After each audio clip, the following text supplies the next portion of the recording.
Sabine Dutoit, bonjour. Bonjour. Merci d'avoir accepté notre invitation. Alors, le Name Festival démarre le 20 et 21 septembre à Tourcoing. Est-ce que pour cette 9e édition, la programmation sera toujours aussi électro? Toujours aussi formidable et électro aussi. Voilà, cette année, par contre, le festival s'ouvre à une nouvelle esthétique et le dubstep avec Magnetic Man. Et ça, ça, on est très content aussi, parce que ça fait partie aussi des ambitions du festival de s'ouvrir à toutes les familles musicales électroniques. Alors, quel va être le programme sur ces 2 jours? Alors sur ces 2 jours, bon déjà je veux rappeler que le Name c'est un festival départemental, donc on est en juin à Maubeuge, en plein centre-ville avec un village Name. La semaine dernière Vous on étiez était à à Dunkerque. Dunkerque, et voilà. Et là on attaque le rendez-vous en métropole.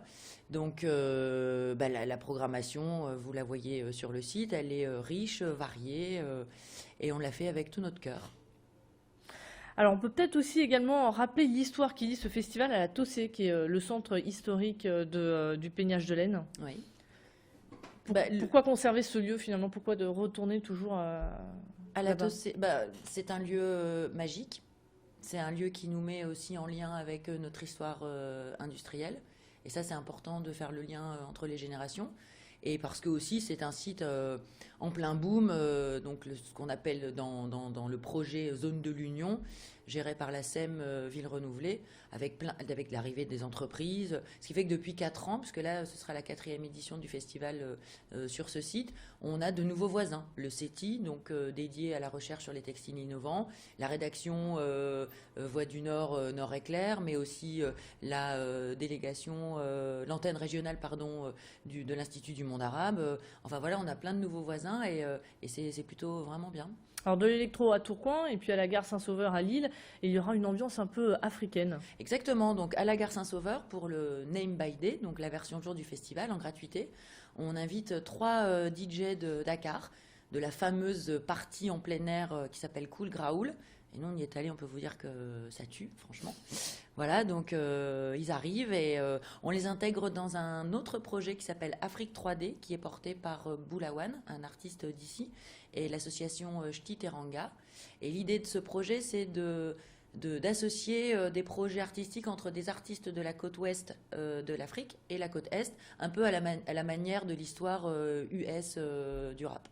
Alors, il y aura du son à Tourcoing, de nombreuses rencontres, mais il y a aussi tout un programme pédagogique puisque 250 élèves des collégiens de la métropole lilloise auront l'opportunité de recevoir une formation, c'est bien ça, à Absolument. l'imaginarium Ouais. de Tourcoing? Voilà, et aussi au Forum des sciences à Villeneuve-d'Ascq. En fait, ça c'est vraiment l'autre versant du festival, donc un vrai programme pédagogique dans les écoles avec des clubs électro à l'école où les élèves s'exercent à la MAO, donc la musique assistée par ordinateur, pour créer de la musique.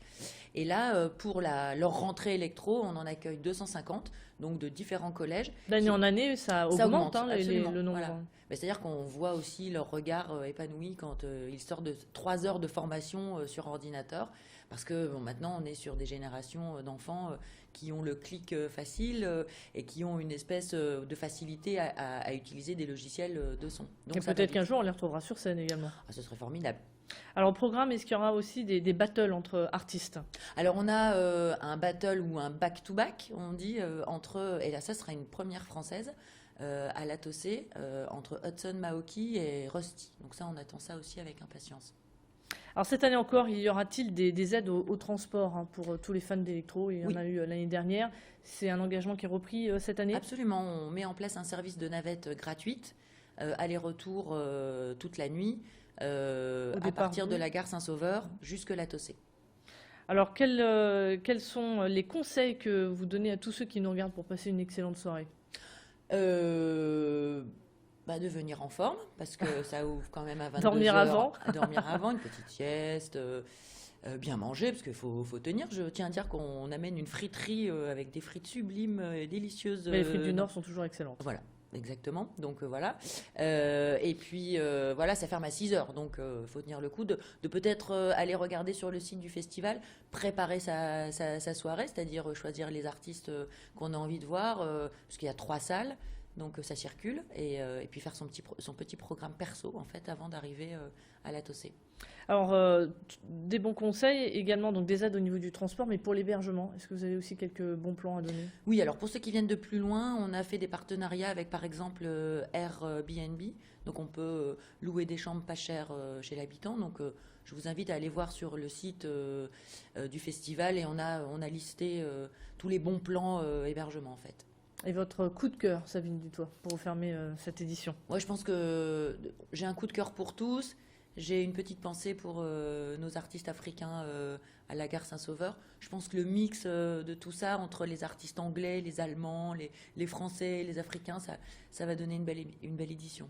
Merci beaucoup Sabine C'est Dutoit. moi. Je rappelle que vous êtes la porte-parole du NEM Festival, donc si vous ne savez pas quoi faire les 20 et 21 septembre prochains, direction Tourcoing ou bien à la gare Saint-Sauveur.